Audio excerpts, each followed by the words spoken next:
127వ కీర్తనకు వద్దాము. దేవుని చిత్తం అయితే మరొకసారి ఈ మధ్యలో ఉన్న కీర్తనలు ధ్యానం చేద్దాం. It's a short psalm, 5 verses. I request if the brothers could, if brother you could read it. Sure. Psalm 127 verse 1 to 5. చాలా చిన్న కీర్తన, 127వ కీర్తన, 5 వచనాలే చదువుదాం. యాత్ర కీర్తన సొలొమోనుది. యెహోవా ఇల్లు కట్టించని ఎడల దాని కట్టువారి ప్రయాసము వ్యర్థమే.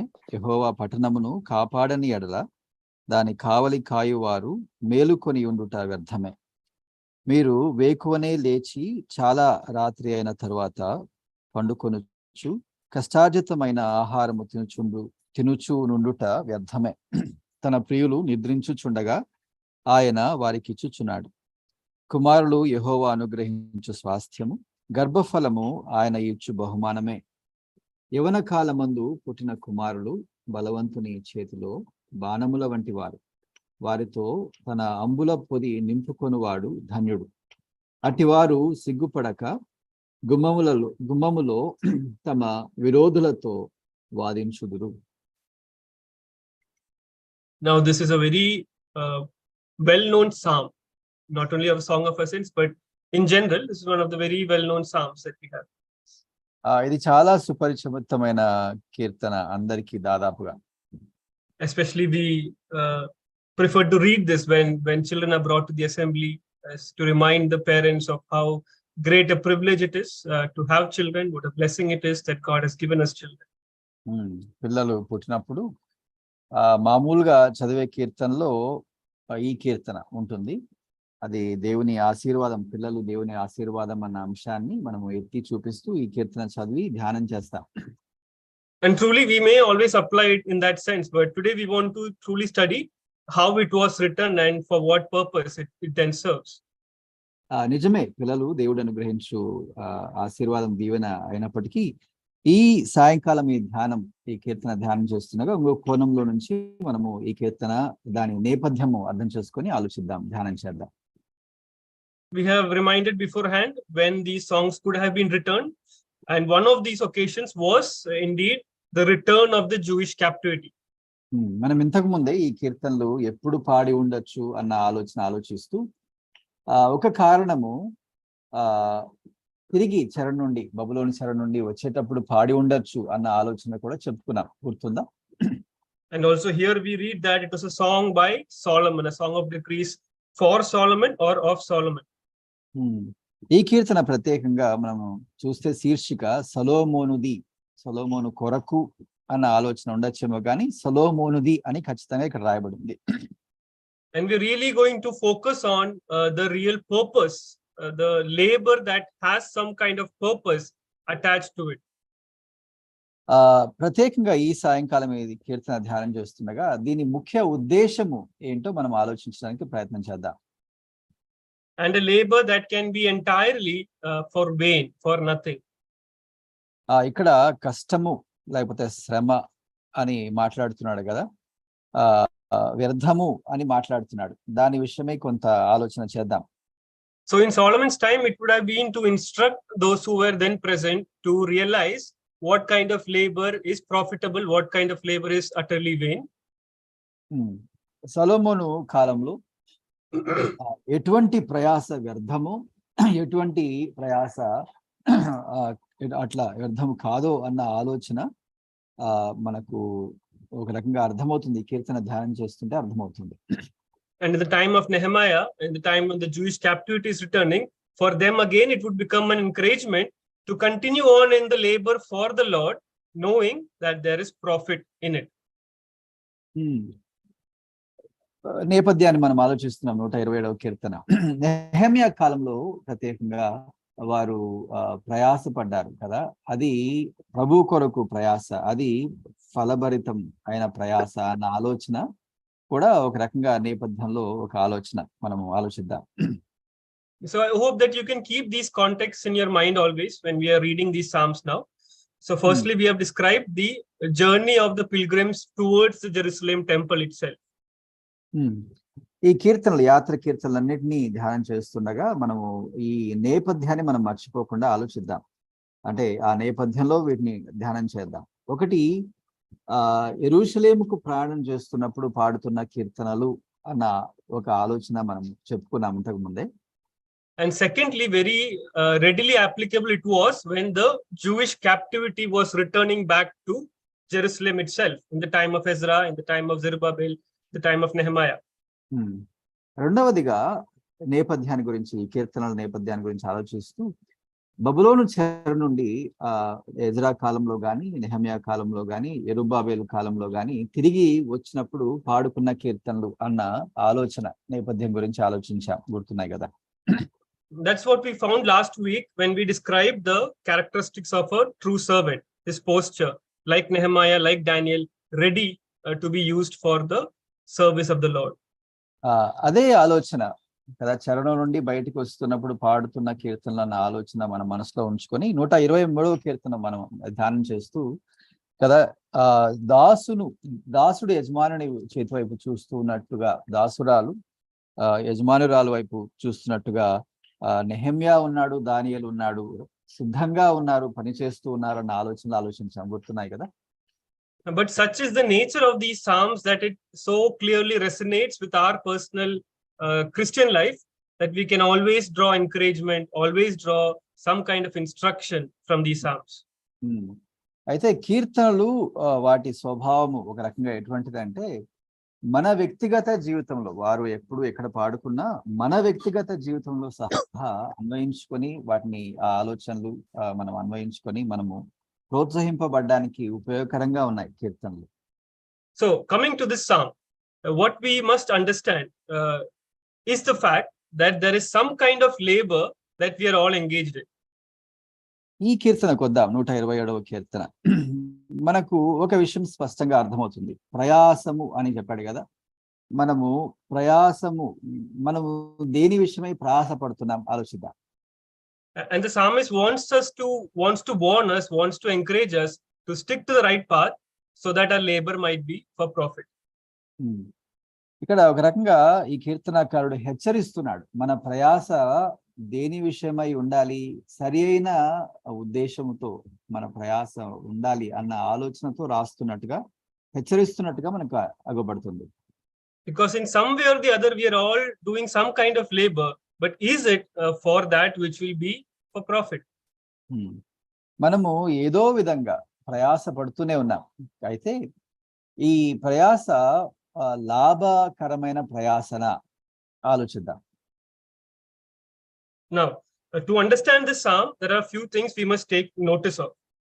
ఈ కీర్తన మనం అర్థం చేసుకోవడానికి ఇంకొన్ని విషయాలు మనము అర్థం చేసుకోవాలి ముందు.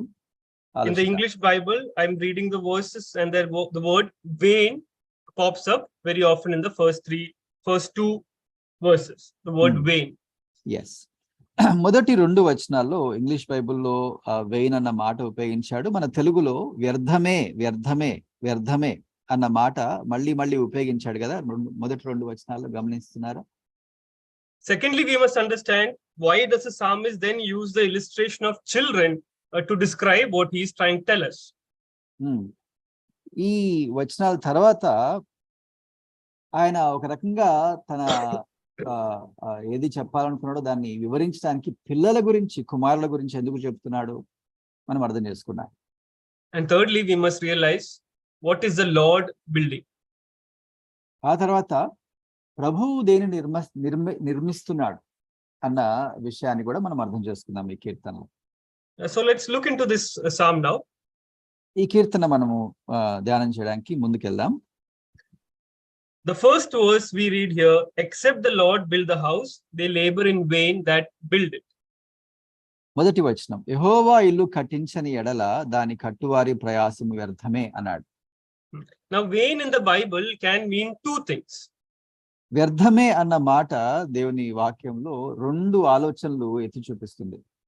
Firstly, it means without any profit, that it does not result in what was expected. వ్యర్థమే అంటే అసలుకు లాభము లేని, అంటే నష్టము కలిగించేది అన్న ఆలోచన ఒకటైతే, so there was a lot of effort put in, somebody is laboring a lot, spending a lot of resources, lot of time, effort, but at the end of it, it was never equivalent to all that was put in. ఎంతో ప్రయాస ఉన్నది, ఎంతో వెచ్చించారు, అయితే దానికి తగ్గట్టుగా ఆ ప్రతిఫలం లేదు, నష్టం ఉంది, లేకపోతే లాభం లేదు అన్న ఆలోచన ఇందులో ఉంది, వ్యర్థమే అన్న మాటలో ఒకటి. And the effects of it is well described in the book of Ecclesiastes. We'll quickly look at that. Ecclesiastes chapter 1 verse 2 to 5 to 4. వ్యర్థమే అన్న ఆలోచన, దాని గురించిన వివరాలు మనకు ప్రసంగి గ్రంథంలో మనకు స్పష్టంగా అర్థమవుతున్నాయి. Chapter 1 verse 2 to 4. మొదటి అధ్యాయము, ప్రసంగి గ్రంథము మొదటి అధ్యాయము 2-4 వచనాలు మనం చదివితే అర్థమవుతుంది. అంటున్నాడు కదా, వ్యర్థము వ్యర్థమని ప్రసంగి చెప్పుచున్నాడు, వ్యర్థము వ్యర్థము సమస్తము వ్యర్థమే, సూర్యుని క్రింద నరులు పడుచుండు పాటు అంతటి వలన వారికి కలుగుచున్న లాభమేమి, తరము వెంబడి తరము గతించిపోవచ్చున్నది, భూమి ఒకటే ఎల్లప్పుడూ నిలుచున్నది అని రాస్తున్నాడు. Now here the Solomon is trying to describe to us how great a vanity this is. The phrase vanity of vanities in Hebrew means that it is the greatest of all vanities. ఇక్కడ తెలుగులో ఏమంటున్నాడంటే వ్యర్థము వ్యర్థము అని మళ్ళీ మళ్ళీ చెప్తున్నాడంటే అర్థం ఏంటంటే ఎంతో వ్యర్థము అని ఆలోచన హెబ్రీ భాషలో ఉన్నది. When you read in the Hebrew, King of Kings, Lord of Lords, Song of Songs, it's a Hebrew way of saying the greatest of the King, the greatest of the Lord, the greatest of songs. Vanity of vanities means the greatest of vanities one can come to understand. అవును, రాజులకు రాజు, లేకపోతే ప్రభువులకు ప్రభు, పరమ గీతము అని అన్నాడు కదా. దానికి అర్థం ఏంటంటే అన్నిటికంటే ప్రాముఖ్యమైనది. అంటే వ్యర్థము వ్యర్థము అన్నాడంటే అసలుకు ఎంతో వ్యర్థము, గరిష్ట స్థాయి అనుకోవచ్చు. And he looks at the entirety of one's life and sees how vain it is, how unprofitable this all is. ఇక్కడ ప్రసంగిలో ఒక జీవితాన్ని, మానవుని జీవితాన్ని చూస్తూ ఆలోచిస్తూ ఎంత వ్యర్థమైనదో అని మాట్లాడుతున్నాడు ఈ ప్రసంగి. And he is able to recognize the emptiness, the great emptiness that is there in one's life, and all this profit has no lasting value. ఇక్కడ ఎంత వ్యర్థమో జీవితం, దాని ప్రయాస, ఇదంతా అంటే ఎక్కువ కాలము నిలువని దీని ప్రయాస వలన మనకు కలిగేది ఏమీ లేదు, అంటే వ్యర్థము అన్న ఆలోచన నొక్కి చెప్తున్నాడు. It's all temporal, and that eventually leads to frustration. There's no joy in this labor. It is only resulting in frustration. ఈ ప్రయాస అంతటికి ప్రతిఫలం ఏమిటి, లాభం ఏమీ లేదు కదా, మామూలుగా నిరాశ ఉంది ఆఖరిగా. కాబట్టి వ్యర్థము అని ఈ ప్రసంగి మాట్లాడుతున్నాడు. The second thing we can notice here in this verse that we read, under the sun, the whole viewpoint is that which is under the sun. ఇక్కడ ఈ వచనాల్లో, ప్రసంగిలో చదువుకున్న వచనాల్లో వ్యర్థము వ్యర్థమే అని చెప్తూ ఏమంటున్నాడు, ఎక్కడ వ్యర్థము ఇవన్నీ, సూర్యుని క్రింద అని అంటున్నాడు. So that is devoid of God, neglecting God and considering everything else that can be done on this earth, that kind of viewpoint. అంటే ఆ దృక్పథం ఎటువంటిది, దేవుని మరచి కదా, సూర్యుని క్రింద ఏమి జరిగించినా దేవునితో సంబంధం లేకుండా, లేకపోతే ఆయన మినహాయించి ఏం జరిగించినా అంతా వ్యర్థమే అన్న ఆలోచన ఇక్కడ కనిపిస్తుంది. And truly life on earth devoid of God will appear to be the vanity of vanities. అది నిజమే కదా, దేవుని మినహాయించి జీవితం కదా వ్యర్థము వ్యర్థము ఈ లోకంలో, ఈ భూలోకంలో. And so often we read in this book, in Ecclesiastes, the advice by Solomon, eat, drink, be merry. కాబట్టి ఈ ప్రసంగి గ్రంథం అంతా మనం చదివితే తినుము త్రాగుము సుఖించుము అన్న ఆలోచన మనకు ప్రసంగి మాట్లాడుతున్నట్టుగా అర్థమవుతుంది ఈ చదివితే మీరు. It is because the viewpoint is never lifted up above the heaven. It is only under the sun. If this is all there is to do, there is to live, then better eat, drink and be merry. ఎందుకలా అంటున్నాడు తిను త్రాగు సుఖించని? ఎందుకంటే ఈ సూర్యుని క్రింద ఇంత ప్రయాసపడినా, అంత లాభము లేకుండా, అంత వ్యర్థమైతే అసలుకు ఏం చేయొచ్చు, తినచ్చు, త్రాగచ్చు, సుఖించవచ్చు అన్న ఆలోచన చెప్తున్నాడు. It is by disregarding what is eternal and focusing on what is temporal.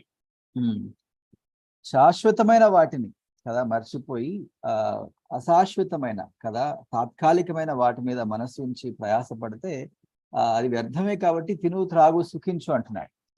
Now, this is one idea that I want to bring forward, that this is the meaning from vanity or vain, that it is without profit. A lot of things can be done as an input in expectation of fruit, of result, but end output, zero. ఇది మనము 127వ కీర్తనలో ఉన్న వ్యర్థం అని మనం అనుకున్నాం కదా, అందులో ఉన్న మాటకు అర్థం ఎంత పని చేసినా ఎంత ప్రయాసపడినా లాభమేమీ లేకపోవడం, అది మొదటి అర్థం వ్యర్థానికి. The second meaning that the Bible speaks about vanity is in fact more serious. ఈ వ్యర్థము అన్న మాటకి దేవుని వాక్యంలో మరొక అర్థం ఉంది, అది చాలా తీవ్రమైన అర్థము, అది మనం ఆలోచిద్దాం. It resonates with idolatry. విగ్రహారాధనతో కూడినది ఆ వ్యర్థము అన్న మాటకు అర్థం. We'll read a few verses to show that. Deuteronomy chapter 32 verse 21. దీన్ని స్థాపించడానికి ద్వితీయోపదేశకాండం Deuteronomy 32 verse 21. 32వ అధ్యాయానికి వద్దాం. 21వ వచనం మనం చదువుదాం. వారు దైవము కాని దాని వలన నాకు రోషము పుట్టించిరి, తమ వ్యర్థ ప్రవర్తన వలన నాకు ఆగ్రహము పుట్టించిరి. కాబట్టి జనము కాని వారి వలన వారికి రోషము పుట్టించును, అవివేక జనము వలన వారికి కోపము పుట్టించును అని మాట్లాడుతున్నాడు ప్రభు. So here they have provoked me to the anger with their vanities. ఇక్కడ 21వ వచనంలో ద్వితీయోపదేశకాండం 32 అక్కడ అంటున్నాడు కదా, తమ వ్యర్థ ప్రవర్తన వలన నాకు ఆగ్రహము పుట్టించిరి అంటున్నాడు. It is the very same word used in the Hebrew for describing Psalm 127 as well. ఇక్కడ వ్యర్థ ప్రవర్తన అన్న ఒక మాట ఉంది కదా, వ్యర్థ అని. అదే మాట 127వ కీర్తనలో వ్యర్థమే అన్న మాటకు ఉన్న ఆలోచన, అదే పదం. So in the same manner, we can find many other portions in the scripture where vanity, these idols, these self-man-made inventions are described as vain things, vanities. దేవుని వాక్యంలో ఇంకా చాలా పర్యాయాలు ఇదే మాట ఉపయోగించాడు. దేనికి ఉపయోగించాడంటే, మానవుడు తన సొంత చిత్తము ఆలోచన ప్రకారము చేసుకున్న ఏ పనైనా, ప్రత్యేకంగా విగ్రహాలు ఉన్నాయి కదా, దానికి సంబంధించిన ఆ పని అది వ్యర్థము అన్న ఆలోచన మనకు దేవుని వాక్యంలో కనిపిస్తుంది. Now we can look into the other examples of these points, but firstly, I want to also remind or bring to our attention what is the true meaning of this first verse, except the Lord build the house. ఈ మాటను ఇంకా రెండవ అర్థం మనం ఆలోచించాం కదా, దాన్ని స్థాపించడానికి కొన్ని వచనాలు చూసుకున్నాం. కానీ ఇక్కడ మొదటి వచనానికి ఉన్న అర్థం ఏంటి మనం ఆలోచిద్దాం please. So there are three illustrations given to us in verse 1 and 2. Building the house, watching over the city, and also this rising up early and sitting up late. వ్యర్థము అన్న మాట చెప్తూ 3 ఉదాహరణలు చెప్తున్నాడు, అంటే ఆలోచనలు. 1 ఇల్లు కట్టుట, 2 కావలి కాయుట అన్నది, తర్వాత వేకునే లేచుట అన్న 3 ఆలోచనలు. వాటిని ఆలోచిద్దాం. What does it mean when it is said to us, except the Lord build the house? యెహోవా ఇల్లు కట్టించని ఎడల అని చెప్పినప్పుడు దాని అర్థం ఏంటి? We often use it to understand that the Lord build with us, that whatever we are doing, the Lord build with us so that we may prosper. చాలా సార్లు ఈ మాటను అర్థం చేసుకోవడానికి యెహోవా ఇల్లు కట్టించని ఎడల అంటే ఆయన మనతో పాటి కడుతున్నాడు, కట్టాలి అన్న ఆలోచన మనము ఎత్తి చూపిస్తాం. Or whatever we are so earnestly watching over, the Lord watch with us.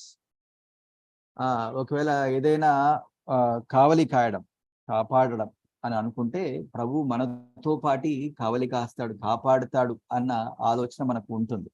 Or whatever we are laboring in, the Lord labor with us.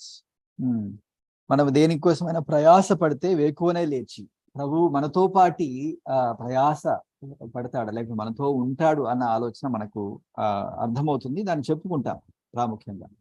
But the word with is not there in these 2 verses. The word with is not there. మనతో అని ఇంతవరకు చెప్పుకున్నాం కదా, మనతో అన్న మాట ఏ వచనంలో కూడా లేదు, మొదటి 2 వచనాలు. And so firstly, let us correct that understanding of ourselves. It is referring to the Lord building something. It is referring to the Lord watching over something. It is referring to the Lord laboring upon something. కాబట్టి మనతో ఆయన కట్టడము, మనతో కావలి కాయడము, మనతో ప్రయాసపడ్డం అన్న ఆలోచన లేదు అక్కడ. ఆయన కదా కట్టువాడు, ఆయన కావలి కాయవాడు, ఆయన ప్రయాస పడుతున్నాడు అన్న ఆలోచన. అంటే ప్రత్యేకంగా ఆయన చేస్తున్న పనిని చూపిస్తున్నాడు ఈ కీర్తనకారు. It is a call for us to recognize what is the Lord building. అంటే అర్థం ఏంటంటే అక్కడ కీర్తనకారుడు మనల్ని పిలుస్తున్నాడు. చూడండి ఆయన ఏం కడుతున్నాడో చూడండి, ఆయన ఏమి కావలి కాస్తున్నాడో చూడండి, ఆయన దేనికోసం ప్రయాసపడుతున్నాడో చూడండి అన్న దృష్టి మనకు కలగాలని ఆయన మనల్ని దృష్టి మళ్ళిస్తున్నాడు. And thereby examine what are we building, what are we watching over, what are we laboring for. అలా చూసి ఆయన ఏం కడుతున్నాడో, ఏమి కావలి కాస్తున్నాడో, ఏం ప్రయాసపడుతున్నాడో దేని కొరకు మనం చూసి మనము పరీక్షించుకోవాలి. మనం ఏం కడుతున్నాము, మనం దేన్ని కావలి కాస్తున్నాము, మనం దేని కొరకు ప్రయాసపడుతున్నాము పరీక్షించి తెలుసుకోవాలని మాట్లాడుతున్నాడు కీర్తనకారు. And the psalmist says, except the Lord himself build the house, whatever the laborers are otherwise laboring in, it's all in vain. అందుకే కీర్తనకారుడు అంటున్నాడు, యెహోవా ఇల్లు కట్టించని ఎడల కట్టువారు ఎంత ప్రయాసపడి ఎంత కట్టినా అది వ్యర్థము అని మాట్లాడుతున్నాడు. Vain in the sense that it is unprofitable, but also it is idolatry. వ్యర్థము అన్న మాటకు మనం ఇంతకుముందే చెప్పుకున్నాం, లాభమేమి లేదు ఎంత ప్రయాసపడినా. అంతేకాదు ఒకవేళ ఎంత ప్రయాసపడినా అది విగ్రహారాధనతో సమానం. అంటే మనల్ని మనము ఒక రకంగా హెచ్చించుకుంటున్నట్టే. Why do we say it in such strong words? Because we are exalting self. We are replacing self. We are replacing God with our own self and laboring for self. ఎందుకు విగ్రహారాధన అని బలమైన మాట ఎందుకు ఉపయోగించామంటే, మన ప్రయాస మనం పడి మనం ఎంత చేసినా ఆయన పనిని మనం గమనించకపోతే కదా మనల్ని మనం హెచ్చించుకున్నట్టే. అది విగ్రహారాధనే కదా. God from the beginning has been giving the commandment to man that his duty is to love the Lord with every bit of his being, with all his heart, his soul, with everything he is to love the Lord. మనము పాత నిబంధనలోనే మనం గమనిస్తాం కదా, ప్రభు ఆయన ఆజ్ఞ ఇచ్చాడు మానవునికి, నీ పూర్ణ హృదయంతో, పూర్ణాత్మతో, పూర్ణ శక్తితో ఆయన్ని ప్రేమించాలి అని మనం చదువుతాం కదా. ప్రభు ఆజ్ఞ అది.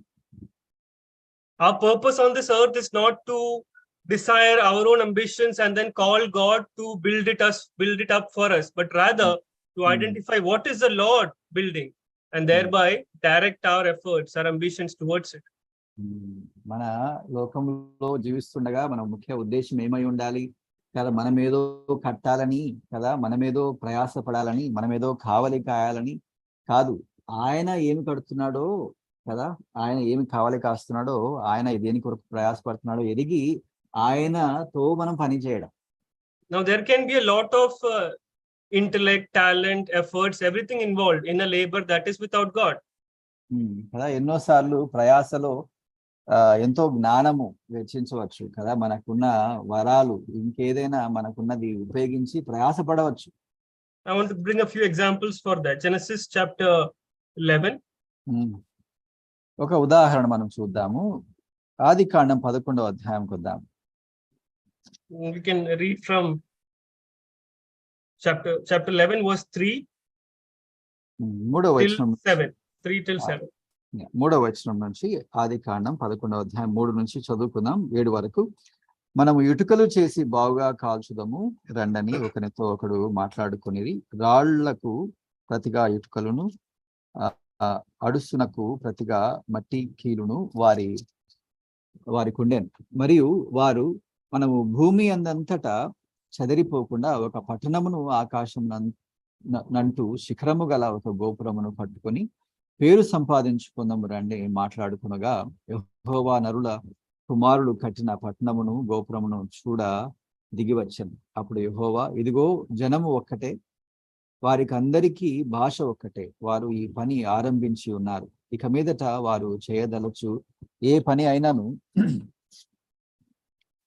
చేయకుండా వారికి ఆటంకం ఏమీ ఉండదు గనుక మనము దిగిపోయి వారిలో ఒకని మాట ఒకనికి తెలియకుండా అక్కడ వారి భాషను తారుమారు చేయుదము రండని అనుకోనండి. So this is after the Lord has commanded Noah after the flood that you should be fruitful, multiply, and replenish the earth.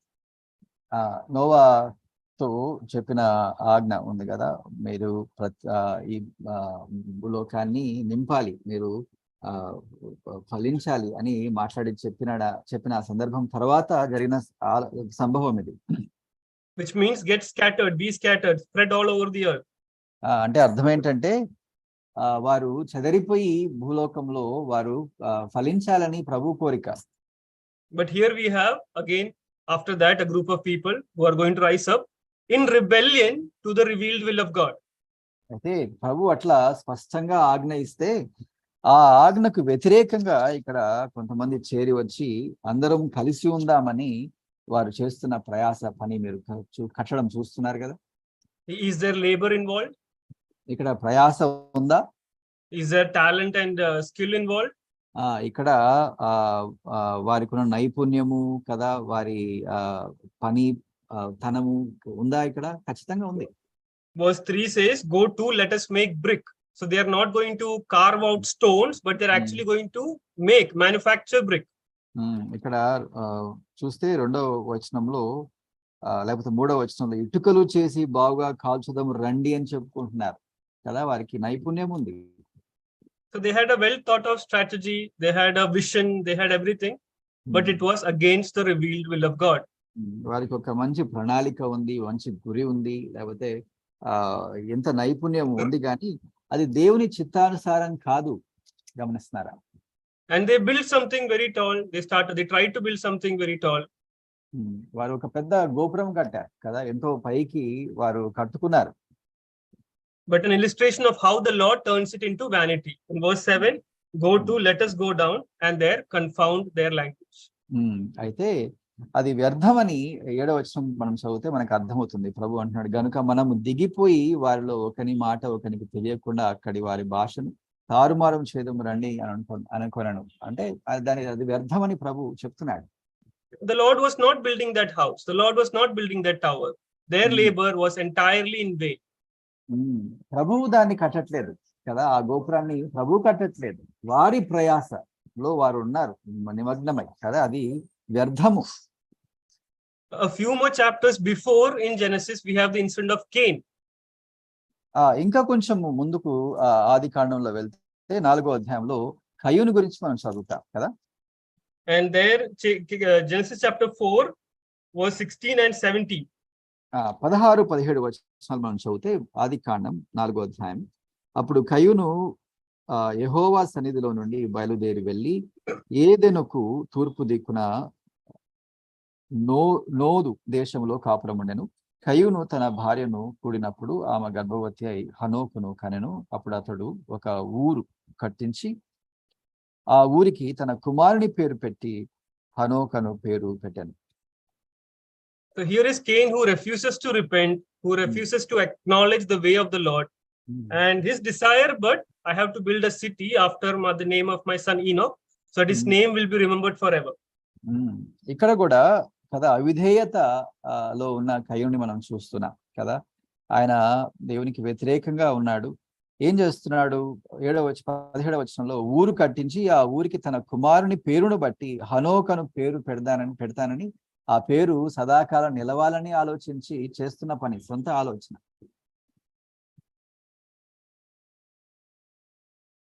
Sorry. When you irony in it is when you hear the name Enoch, whom do you remember? కదా విచిత్రం ఏంటంటే హనోకు అన్న పేరు మనం మామూలుగా వింటే దేవుని వాక్యం నుండి ఎవరిని జ్ఞాపకం చేసుకుంటాం మనకు తెలుసు కదా. Here is Cain who really decided for his son that my son's name Enoch should be remembered. So I build a city in his name. I do all these things. And today, after so many years, when we hear Enoch, whom do we remember?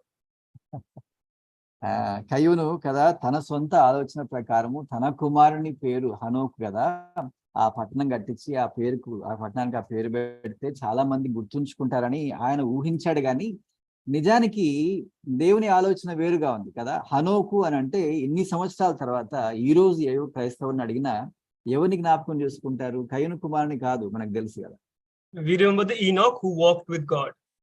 దేవునితో నడిచిన హనోకును మనము గుర్తుపడతాం. ఆయన మనకు బాగా తెలుసు. That is, my dear brethren, what happens when we labor apart from the Lord. అది జరుగుతుంది. ప్రభువుకు భిన్నంగా, ఆయనకు వేరుగా మనం ఎంత ప్రయాసపడినా, కష్టపడినా, కావలి కాసినా అదే జరిగేది, వ్యర్థమే. And we are called to examine that, maybe daily, maybe always we ought to examine, because in some way or the other we are all laboring for something. కాబట్టి మన ప్రయాస, మనం ఎన్నో విధాలుగా ప్రయాస పడుతున్నాం కదా, మన ప్రయాస ఎట్లాగుందో మనల్ని మనం పరీక్షించుకోవాలి, చాలా జాగ్రత్తగా పరీక్షించుకోవాలి. What is the fruit of this labor? Where is it going to end? ఈ ప్రయాస ప్రతిఫలం ఏంటి?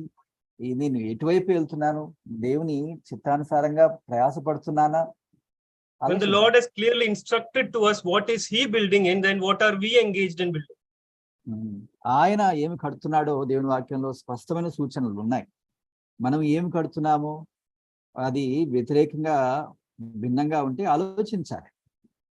That's what happens in verse 2. It is written, it is vain for you to rise up early, to sit up late, to eat the bread of sorrows.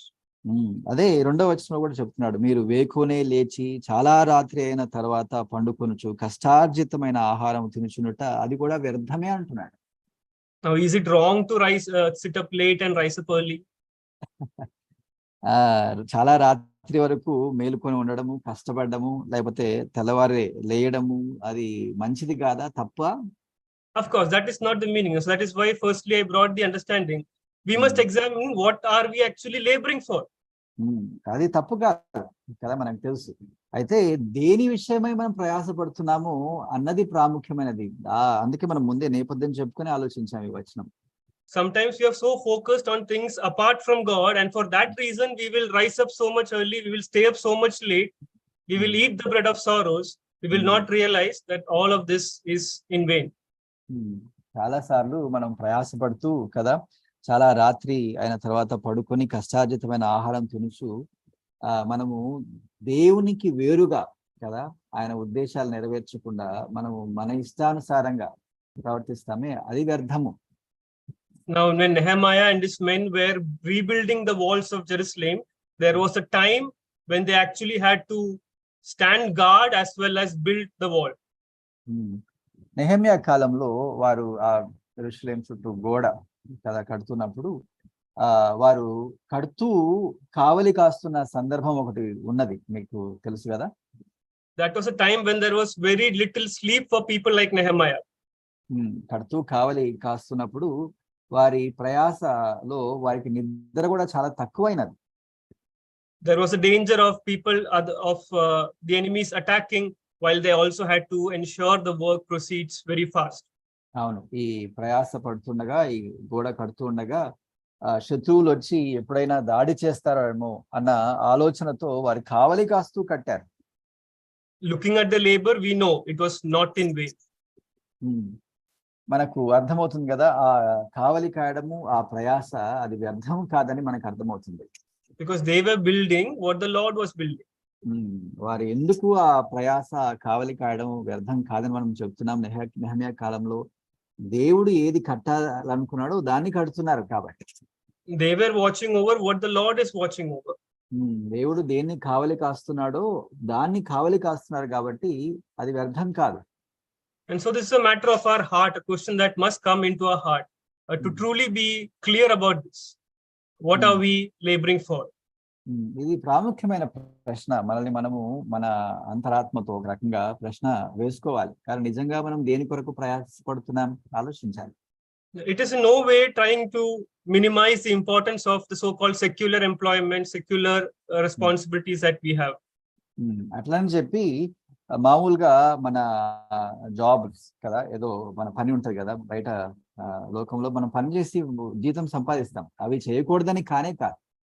The Bible tells us very clearly how we can, even in our workplaces, maintain that or glorify God through our testimony. దేవుని వాక్యంలో చాలా స్పష్టమైన ఆలోచన ఉన్నది కదా ఉద్యోగాల విషయమై. ఆ ఉద్యోగం ఎక్కడ ఉన్నా, ఏ ఉద్యోగం చేసినా ప్రభువుకు మహిమకరంగా మనం అక్కడ ఉండాలి, ఆయనకు సాక్షికరంగా ఉండాలన్న ఆలోచన ఉన్నది కదా. In fact, we have to be careful that the name of God is not blasphemed because of us in our workplaces. అవును, మనల్ని బట్టి ఆయన నామం దూషింపబడకుండా ఉండునట్లుగా మన ఉద్యోగాల్లో ఎక్కడ పని చేసినా జాగ్రత్త పడాలి. But we must realize and give work the importance that it truly deserves. అయితే దానికి తగ్గ ప్రాముఖ్యత దానికి ఇవ్వాలి. అంతే, అంటే పరిమితి ఉన్నది, దానికి తగ్గ ప్రాముఖ్యత దానికి ఇవ్వాలి ఉద్యోగానికి. We must give it the purpose that God is desiring for it in our lives. మన జీవితంలో ప్రభు ఆ ఉద్యోగం ఇవ్వడానికి ఏ ఉద్దేశం ఉందో ఆ ఉద్దేశ ప్రకారం మనం పని చేయగలగాలి, అంతే. We work so that we have enough to meet our needs and also enough to give to those who are in need. మన అవసరతలు కదా, ఒకవేళ ఎవరికైనా అవసరతలు ఉంటే వారి అవసరాలు కూడా తీర్చగలిగే లాగు మనం ఉద్యోగంలో ప్రయాసపడాలి. Now, a practical challenge that always happens is that as we grow up, as we desire careers, as we desire ambitions, sometimes we are so carried away by things of the or ambitions of the world. అయితే ఒక సమస్య ఏంటంటే ఈ ఉద్యోగాలు మనం చేస్తున్నప్పుడు కదా, ఇంకా పైకి వెళ్ళాలి, ఇంకా ఎంతో సంపాదించాలి కదా, ఇంకా పైమెట్టు ఎక్కాలి అని ఈ లోక సంబంధమైన ఆశలతో మనం చెరపట్టబడతాం. కాబట్టి వాటిని గురించిన ఆలోచన కలిగి జాగ్రత్త పడాలి ఉద్యోగాల్లో. And we may even open the Bible and come to this psalm and read this first verse and pray that, oh Lord, you should build this with me, that you should be with me as I go ahead in this preparation. చాలా సార్లు ఈ ఉద్యోగాల్లో పైకి వెళ్ళాలని ఈ కీర్తన కూడా ఉపయోగించి చాలా మంది ఏమంటారు, ప్రవ్వా నేను కడుతున్నాను, నాతో పాటు నువ్వు కూడా కట్టు, నాతో పాటు ప్రయాసపడు అని ప్రభువుతో మాట్లాడతారు, ప్రార్థన చేస్తారు. అట్లా even as that path may very clearly show to us that it takes away from God, takes away from the people of God, takes us away from the things of God. ఒకవేళ పైకి ఉద్యోగంలో మనం చేస్తున్న ప్రయాసలో కదా, దేవుని నుండి మనల్ని దూరంగా చేసిన, దేవుని ప్రజల నుండి మనకు దూరం చేసిన, సంఘం నుంచి మనం దూరం చేసిన, మనం ఏం చేస్తాం, ఇంకా మనం ఉద్యోగంలో పైమెట్టెక్కాలని మనం ప్రయాసపడతాం కదా, ఆలోచిస్తున్నారా? So let us be careful to understand this part of the psalm on where is our labor being spent on. కాబట్టి ఈ ప్రత్యేకంగా ఈ ఆలోచనలు మొదటి 2 వచనాల్లో ఉన్న ఆలోచనలు ఆలోచిద్దాం. ఎటువంటి ప్రయాస మనము పడుతున్నాం, మన ప్రయాస దేని కొరకు ఆలోచిద్దాం. What are we spending sleepless nights over? కదా, చాలా రాత్రి అయిన తర్వాత పడుకోవడానికి కారణం ఏంటి, దేని విషయమై ప్రయాసపడుతున్నాం, ఆలోచిద్దాం. Now in the next section, the psalmist is going to describe the blessedness of those who are focusing in the labor that is from the Lord. 3 నుంచి వచనాలు మనం చదివితే ప్రభు కొరకు లేకపోతే ఆయన ఇదేమి కడుతున్నాడో దాని మీద ప్రయాసపడ్డాం కదా, దాని వల్ల వచ్చే దీవెన ఒక రకంగా మనం చూస్తున్నాం 3 నుంచి. So firstly he says in verse 2, the last part, for so he giveth his beloved sleep. 3వ వచనానికి వచ్చే ముందు పైన అంటున్నాడు కదా, తన ప్రియులు నిద్రించుచుండగా ఆయన వారికి ఇచ్చుచున్నాడు అని అంటున్నాడు. There are 2 meanings that can be intended from it. Firstly, of course, that there are those who are laboring without any rest and apart from God, and here is the believers who are laboring for God. God gives them rest. God gives them the sleep that they need. ఈ మాటకు తన ప్రియులు నిద్రించుచుండగా ఆయన వారికి ఇచ్చుచున్నాడు అన్న మాటకు 2 అర్థాలు ఉన్నాయి. ఒకటి, ప్రయాసపడి కష్టపడేవారు వారికి నిద్ర ఉన్నది, కానీ ప్రయాస పడకుండానే ఇక్కడ ప్రభు అంటే తన ప్రియులకు ఏం చేస్తున్నాడు, నిద్ర ఇస్తున్నాడు అని చెప్తున్నాడు. అది ఒక ఆలోచన.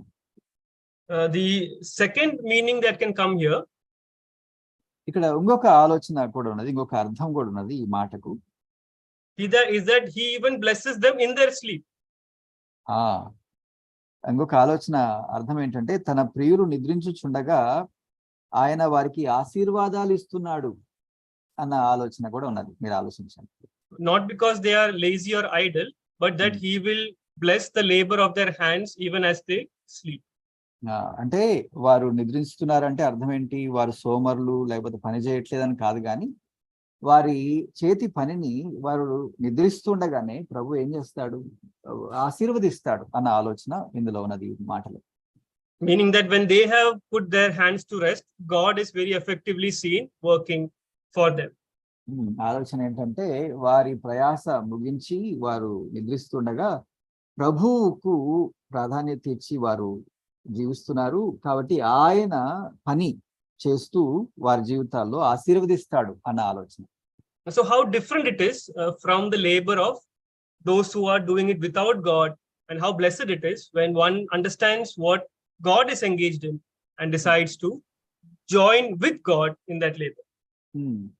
కదా, దేవునికి వేరుగా చేసే ప్రయాసకు కదా ఆయన పని చేస్తాడు అని నా పనిని నేను ఆయనతో చేసి ముగించడం, దానికి ఉన్న వ్యత్యాసం మీరు గమనించండి.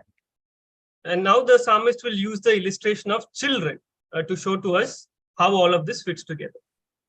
ఇప్పుడు కుమారులు లేకపోతే గర్భఫలం గురించి 3వ వచనం నుంచి మాట్లాడుతూ ఆశీర్వాదం గురించి మాట్లాడుతున్నాడు.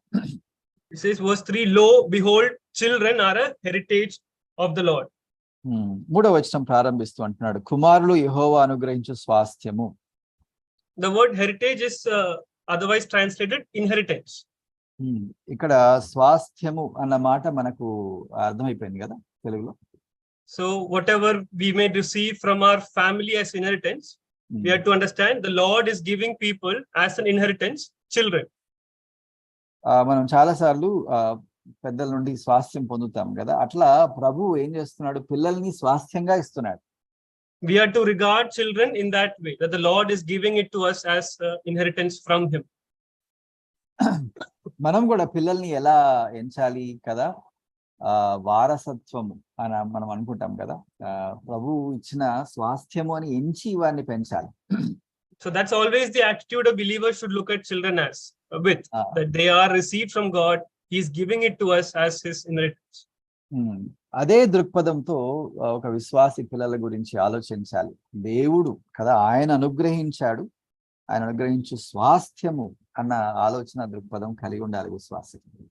So from the beginning the Lord has said that we should be fruitful, multiply, replenish the earth. మొట్టమొదటి నుంచి కదా ఆదికాండం నుంచి మనం గమనిస్తే ప్రభు అన్నాడు, మీరు భూలోకాన్ని మీరు నింపాలి కదా, అక్కడ ఫలించాలి అని మాట్లాడుతూనే వచ్చాడు కదా. The children are in view there.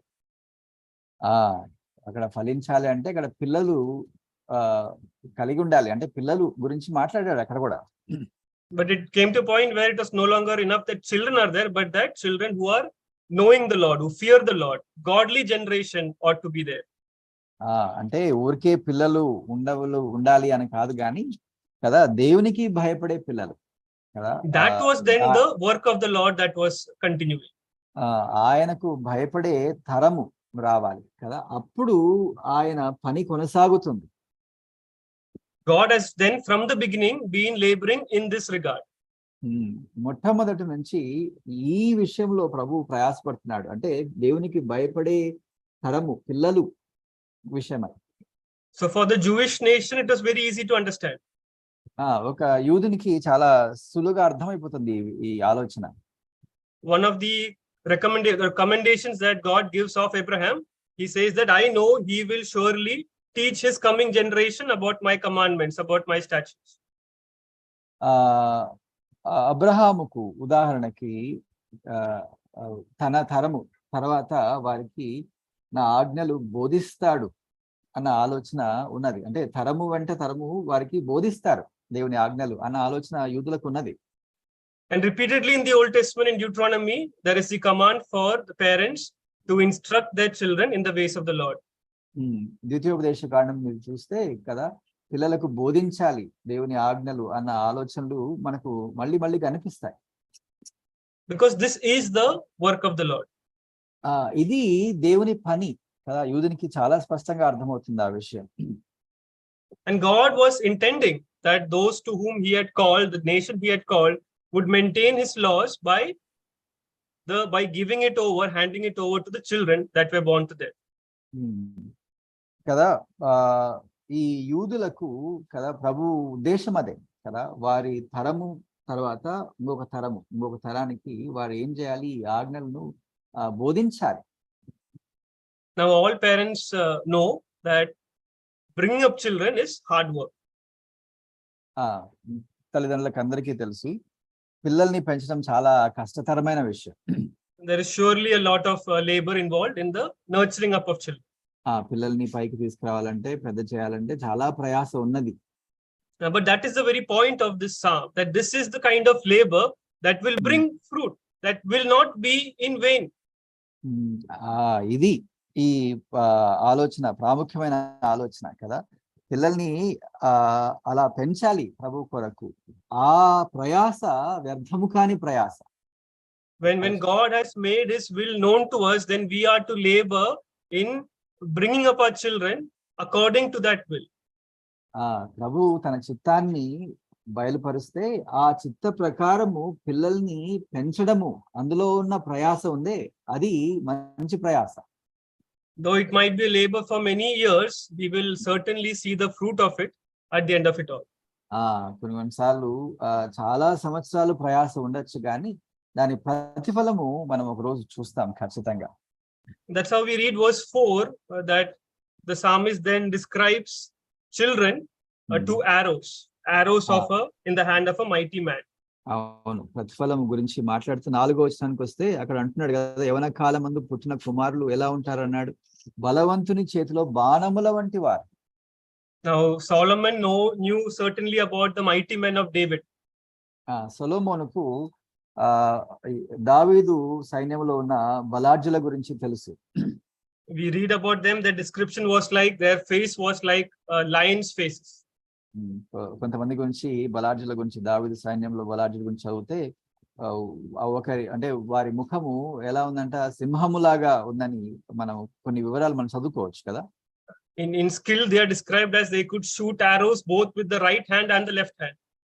వారి నైపుణ్యత మనము చదవచ్చు కదా. వారు ఎలా ఉన్నారు, బాణాలు ఎలా వేయగలరు, 2 చేతులతో, కుడి చేతితో ఎడమ చేతితో సహా వేయగలిగా నైపుణ్యం కలిగిన వారు. Now picture such a mighty man. What do you think would be the kind of arrows he carries? అటువంటి బలార్జుని గురించి మనం ఆలోచించి, ఎటువంటి బాణాలు అటువంటి బలార్జుడు తీసుకొని వెళ్తాడో మీరు ఆలోచించండి. He would ensure that his arrows are well polished. ఎటువంటి బాణాలు తీసుకెళ్తాడంటే ఆ బలార్జుడు, ఆ బాణాలు చాలా బాగా, అంటే పదునుగా ఉండాలి అన్న ఆలోచన ఉంటది కదా. పదునైన బాణాలు తీసుకెళ్తాడు బలార్జుడు. He would ensure that the arrows are straight. అంతేకాదు, ఆ బాణం ఎలా ఉండాలి, చక్కగా ఉండాలి అన్న ఆలోచన కూడా ఉంటుంది బలార్జునికి. He would ensure the arrows are pointed. ఇప్పుడు ఇంకా ఏంటంటే చాలా పదునుగా ఆ బాణం ఉండాలని ఆలోచిస్తాడు ఈ బలార్జుడు కదా. Because he wants the arrow to hit the target, he wants the arrow to go far. ఎందుకంటే చాలా దూరం ఈ బాణం వెళ్ళాలి, అంతేకాదు అసలు దేన్ని కొట్టాలో దానికి తగలాలి ఈ బాణము అన్న ఆలోచనతో ఈ బాణాన్ని చాలా జాగ్రత్తగా మలుచుకుంటాడు బలార్జుడు. And that's the kind of labor that parents must be involved in with their children. అటువంటి ప్రయాస తల్లిదండ్రులు పడాలి కదా. ఎలాగైతే మంచి బాణాలని తయారు చేస్తాడో బలార్జుడు, అటువంటి ప్రయాసతో పిల్లల్ని బాణాల్లాగా తయారు చేయాలి. ఆ ప్రయాస తల్లిదండ్రులు. We are required to teach them how to be upright. మనము పిల్లలకు నీతిగా ఎలా జీవించాలో నేర్పించాలి. How to be upright before God and before men. దేవుని దృష్టిలో, మానవుల దృష్టిలో నిర్దోషులుగా ఎలా జీవించాలో నేర్పించాలి. We should give them the right focus. వారికి సరి అయిన దృష్టి నేర్పించాలి, అంటే ఆత్మీయ దృష్టి. If we talk about material things, if we work hard and labor only for material things, forgetting God, that is the focus imparted upon the children. మనము కదా లోక సంబంధమైన విషయాల గురించి ఆలోచిస్తూ కదా, అది సంపాదించుకున్నాం, ఇది సంపాదించుకున్నాం, లోకపరమైన దృష్టి మనం కలిగి ఉండి అట్లా మాట్లాడితే పిల్లలు కూడా అదే దృష్టి వస్తుంది. జాగ్రత్త. If we disregard God and his house, that is the focus that we are imparting upon our children. దేవుని గురించిన ఆలోచనలు కదా మనం మాట్లాడినప్పుడు ఆ దృష్టి పిల్లలకు వస్తుంది. మన మాటలు జాగ్రత్తగా ఉండాలి. And arrows are to be far reaching. So things that we could not do in our time, God has given us a place and a thing to do. There are still so many things yet to be completed, so much land yet to be conquered. We are to bring up our children for that very purpose, that they may go further in establishing, in preaching the gospel of the Lord Jesus Christ. కదా ఈ బాణాల గురించి మనం మాట్లాడుతూ చాలా దూరం వెళ్ళాలి అని అనుకున్నాం కదా. తల్లిదండ్రులు వారి జీవితంలో చేయలేని పనులు చాలా ఉండిపోతాయి, మిగిలిపోతాయి కదా. అయితే పిల్లలు దేవుని సువార్తను పట్టుకొని ఉదాహరణకి దూరాలు కదా, అంటే ఆ ఆలోచనలు నెరవేర్చగలిగేట్టుగా వారిని తర్ఫీదు చేయాలి, ప్రయాసపడాలి పిల్లల విషయంలో. This is the kind of labor that will certainly bring profit. ఇటువంటి ప్రయాస లాభ సాధన లాభం తీసుకొని వస్తుంది. So let us examine today truly what are we engaged in. కాబట్టి మన ప్రయాస గురించి ప్రత్యేకంగా మనం పరిశీలన చేసుకోవాలి, పరీక్షించుకోవాలి. Let us realize the Lord is building his church. మనము ఆలోచించాలి కదా, ప్రభువు ఏం కడుతున్నాడు, తన సంఘాన్ని కడుతున్నాడు. It requires some of us to stay in our secular jobs. It requires some of us to stay in our cities like this. కదా ఆయన తన సంఘాన్ని కడుతుండగా కొంతమంది ఉద్యోగాలు చేయాలి, కొంతమంది పట్టణాల్లో ఉండాలి, పని చేయాలి. నిజమే. It requires also some to go further into interior parts where the gospel has not yet been reached. ఇంకొంతమంది కదా కొన్ని కుగ్రామాలకు వెళ్ళి సువార్త పట్టుకొని సువార్త పని చేయాలి. But whatever we may be engaged in, let us be clear before God. What are we laboring for? Are we laboring to build the house with God in which he is building?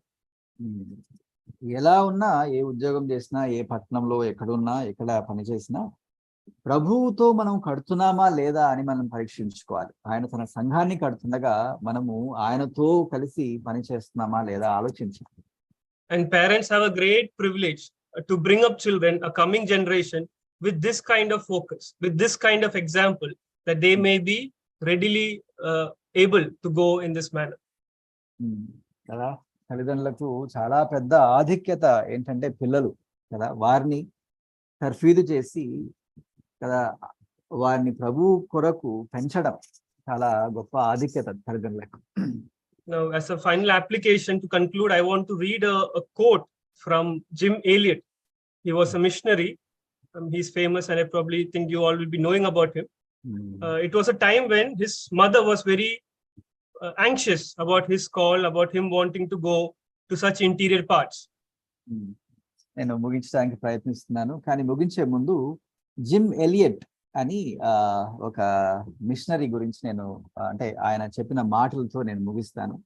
ఒక సందర్భంలో ఆయన ఫలానా చోటికి వెళ్ళి సేవ చేయాలని చెప్పినప్పుడు తన తల్లి చాలా ఆందోళన చెందుతున్నది ఈ జిమ్ ఎలియట్ గురించి. అప్పుడు జిమ్ ఎలియట్ ఈ మాటలు అన్నాడు. And this is what he replied back. They are corresponding in letters, and this is what he responds back to his mother when she expressed all her anxious thoughts. ఆయన అక్కడ సేవ చేస్తూ మిషనరీగా ఉన్నప్పుడు ఒక ఉత్తరంలో ఆందోళన చెందుతూ తన తల్లి రాస్తే దానికి ప్రతిస్పందనగా లేకపోతే ప్రత్యుత్తరం ఇస్తూ జిమ్ ఎలియట్ ఈ మాటలు అన్నాడు. ఆలోచించండి. I'll read in English. I hope, brother, that you will be able to translate it. That's Though right. it is kind of poetic, so I hope it is possible. Remember how the psalmist described children. ఇప్పుడు gym Elliot మాట్లాడుతున్నాడు, నేను అనువాదం చేయడానికి ప్రయత్నిస్తున్నాను, మీరు గమనించండి. అంటున్నాడు gym Elliot, Remember how the psalmist described children. కీర్తనకారుడు పిల్లలు లేకపోతే కుమారుల గురించి ఏం మాట్లాడాడో మీకు జ్ఞాపకం చేసుకోండి.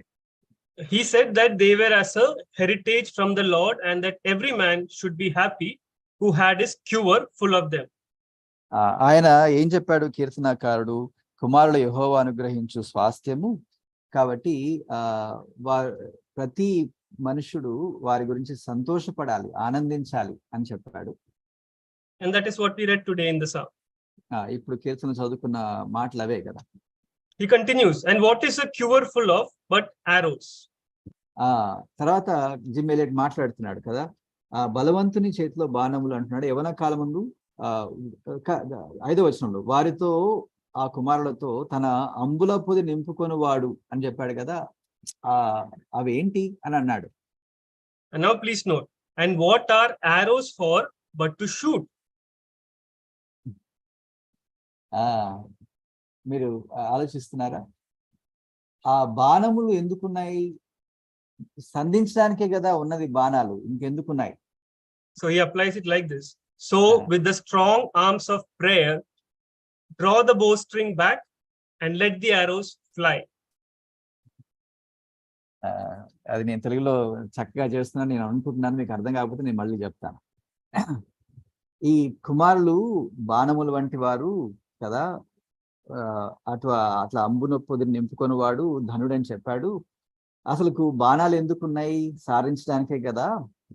కాబట్టి ఇప్పుడు మీరు ఏం చేయాలంటే మీ బలమైన చేతులు ఉపయోగించి ప్రార్థనలో కదా ఆ విలును బాగా లాగి కదా ఆ బాణాన్ని సారించండి అని అన్నాడు, అంతే. Let the arrows fly, all of them straight at the enemy's host. శత్రువులు కదా సైన్యం మీదకి ఈ బాణాల్ని సారించండి అని తల్లికి జిమ్ ఎలియట్ రాశారు. So we realize our battle is not against flesh or blood. మనకు తెలుసు కదా మన యుద్ధము ఎవరితో, శరీరంతో కాదు. May we realize what the Lord is building. ప్రభు ఏమి కడుతున్నాడో మనము ఆలోచిద్దాం. And may we be able to freshly dedicate ourselves, our lives, our energies, our talents to building together with the Lord. ప్రభుతో కష్టడానికి మన తలాంతులు కదా, మన ప్రయాస, మన నైపుణ్యాలు కదా కదా మన ఏదైనా మన స్కిల్ అంటారు కదా, వీటన్నిటిని ఉపయోగించడానికి ప్రభు మనల్ని ప్రేరేపిస్తున్నాడు. అలా మనల్ని ప్రతిష్ఠించుకున్నాం కొత్తగా. May God bless these words unto each one of us. ప్రభు ఈ మాటలు మన కొరకు దీవించుగాక. ఆమేన్.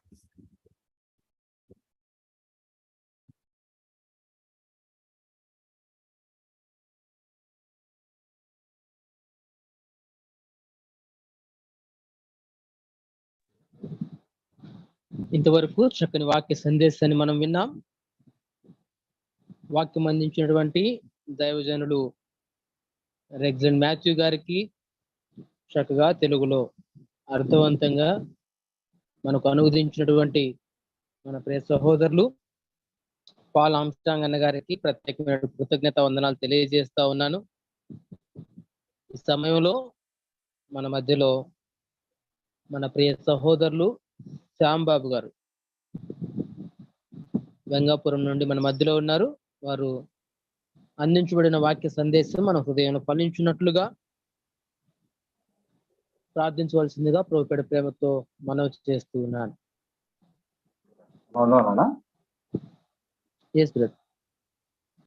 ప్రేయర్ చేస్తున్నామండి. మమ్మల్ని వీక్లీగా ప్రేమించిన మహాపరిశుద్ధుడ, కృపగల దేవ,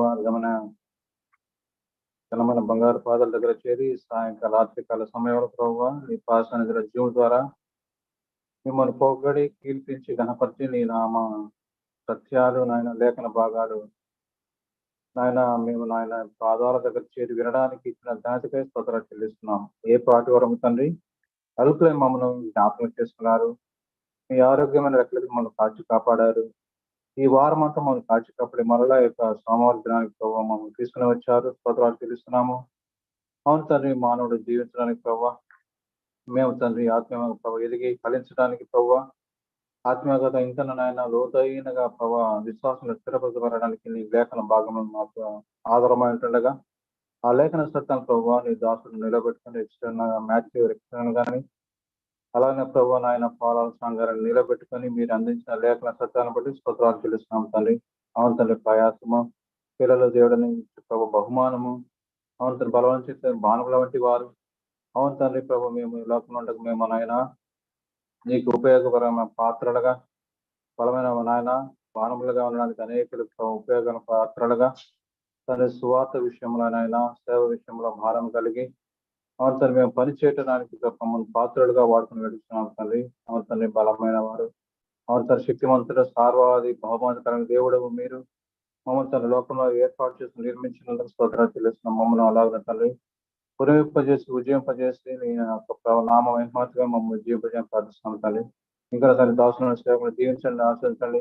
ఇంకా తండ్రి బలమైన పాత్రలుగా ఆయన సాధనలుగా వాడుకొని నామాన్ని మెప్పు మహిమ కలిగించడం ప్రార్థిస్తున్నాం. చేరి వచ్చిన పెద్దలను, సేవకులను, సహోదరులను అందరూ బట్టి సృష్టిస్తున్నాం, కొనియాడుతున్నాము. రావాల్సిన వారు అనేకులు ప్రియులు ఉన్నారని మరి యొక్క తరుణం వారికి అనుగ్రహించి నీ లేఖన సత్యాలు పరిశుద్ధ గ్రామం విని విషయాలు మేము విని వాటిని నేను అనుభవించుకొని పరిశుద్ధంగా ప్రజలు జీవింపజేసి జీవించడానికి కృపను అనుగ్రహించమని, ఇంతవరకు నడిపించిన విధాలు స్తోత్రాలు చెల్లిస్తూ మీకే ఘనత మేము చెల్లిస్తూ రైతనమని, ఇంతవరకు చేసిన మేలును బట్టి స్తోత్రాలు చెల్లిస్తూ మీరు ఇచ్చిన గొప్ప రక్షణ స్తోత్రాలు చెల్లిస్తూ ఈ కొద్దిగా మా ప్రభు మరొక నడిపించుకున్న ప్రభు అన్నను బట్టి స్తోత్రాలు కిరణాన్ని బట్టి స్తోత్రాలు చెల్లిస్తున్నాం తండ్రి. ఆయన మీరు విధానం మమ్మల్ని చూసుకొని ప్రభావాన్ని పాసన కనబడే కృపను నిర్వహించిన స్తోత్రాలు చెల్లిస్తూ ఈ కొద్దిగా మా ప్రభు మా రక్షకులను మీ ప్రియకుమారుడు ప్రభు స్పష్టమైన నామములు స్తోత్రాలు చెల్లించి ప్రార్థించి వేడుకొని మా పరమ తండ్రి. ఆమేన్. ప్రార్థించిన ప్రియ సహోదరులు శ్యాంబవన్న గారికి ప్రత్యేక కృతజ్ఞత వందనాలు తెలియజేస్తూ ఉన్నాను. అలాగే ఈ సమయంలో చేరువచ్చిన సహోదరులందరికీ ప్రత్యేకమైన ప్రేమ వందనాలు తెలియజేస్తూ ఉన్నానండి. ప్రతి సోమవారం 6:45 ఈ కార్యక్రమం ప్రారంభించబడుతుంది. కూడా ఇక్కడ పాల్గొని ఆత్మీయులు పొందాలని ప్రభుపేట ప్రేమతో మనవి చేస్తూ ఉన్నాను. అలాగే చక్కని వాక్య సందేశాన్ని అందించినటువంటి మన ప్రియ సహోదరులు ప్రెసిడెంట్ మాథ్యూ గారికి ప్రత్యేకమైన ప్రేమ వందనాలు తెలియజేస్తూ ఉన్నాను. అలాగే పాలాంశాంగ్ అన్న గారికి మరొకసారి కృతజ్ఞత వందనాలు తెలియజేస్తూ ఉన్నాను. పాటలు పాడిన సహోదరులు నోవా బ్రదర్ గారికి, అలాగే సాల్మన్ బ్రదర్ గారికి ప్రత్యేక ప్రేమ వందనాలండి. అలాగే మన ప్రియులు సహోదరులు దైవ సేవకులు నీలం సుబ్బారావు అంకుల్ గారికి ప్రత్యేకమైన ప్రేమవందనాలు తెలియజేస్తూ ఉన్నాను. అధ్యక్షులు రూబెన్ అంకుల్ గారు, వారికి ప్రత్యేకమైన ప్రేమవందనాలు తెలియజేస్తూ ఉన్నానండి. అలాగే ఈ కార్యక్రమంలో పాల్గొన్నటువంటి మన ప్రియ సహోదరులు సహోదరులు శాంత సామ్యుల్ గారికి, అలాగే సంపద లక్ష్మి గారికి ప్రత్యేకమైన ప్రేమవందనాలు, సహోదరులు మోషే గారికి ప్రత్యేకమైన ప్రేమవందనాలు తెలియజేస్తున్నాను. ఇంకా అనేక మంది ఈ కార్యక్రమంలో పాల్గొన్నారు. వారందరికి కూడా ప్రత్యేకమైనటువంటి వందనాలు తెలియజేస్తూ ఉన్నాను. ఈ కార్యక్రమం ముగించబడింది. సెలవు తీసుకుందాం. ఒకరికొకరు వందనాలు చెప్పుకొని సెలవు తీసుకోవాల్సిందిగా ప్రేమ